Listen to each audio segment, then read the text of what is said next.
আমাদের এই সময়টা কার? আমরা আল্লাহর দেওয়ার সময়টা আল্লাহর জন্যই বের করতে পারি না। আমরা কিভাবে জীবনটা পরিচালিত করবো আল্লাহর দেওয়া বিধান অনুযায়ী আসেন একটু আলোচনা করি। তখন নানা ধরনের ব্যস্ততা, আসলে আমাদের ব্যস্ততা না, এটা হচ্ছে আমাদের উদাসীনতা, আল্লাহর প্রতি উদাসীনতা।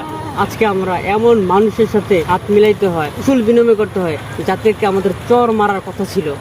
প্রায় 80% চুরির আলামত তার চোরের ভিতরে আমরা পেয়ে গেছি।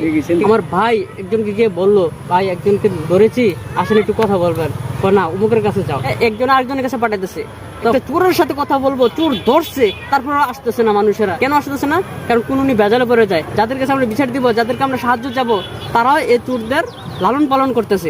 নির্বাচনে তাদেরকে হয়তোবা অনেক সুবিধা দিয়েছে, হয়তোবা তাদেরকে প্রোটেক্ট করে, তার কারণে আসতে চাইতেছে না। আমরা এগুলো খুব ভালো করে বুঝি। এটাই আমাদের সমাজ, আসলে এটাই আমাদের সমাজের বাস্তবতা। আজকে একটা ঘটনা শুনলাম, রামিসার মাথা এক জায়গায়, শরীর আর এক জায়গায় পাওয়া গেল। তারপর রামিসার বিচারের জন্য যখন রামিসার বাবার কাছে আসলো, তখন বললো যে আপনারা এটা বিচার করতে পারবেন না, অতীতে আপনাদের কোনো রেকর্ড নেই। 15 দিন পরে এটা ধামাচাপা হয়ে যাবে, একটা ঘটনা পরে আরেকটা ঘটনা আসবে, ধামাচাপা হয়ে যাবে। আসলে উনি আমাদের বাস্তবতা তুলে ধরেছেন। এই গণতান্ত্রিক সিস্টেম, এই সিস্টেমে আমাদেরকে কোনো বিচার এনে দিতে পারে না। একটার পর একটা ঘটনা ঘটতে আছে। মানবরচিত বিধানকে আমরা যখন লাথি মেরে আমরা আল্লাহর বিধানে চলে যাব, তখনই ইনশাল্লাহ আমাদের সঠিক বিচার পাবো।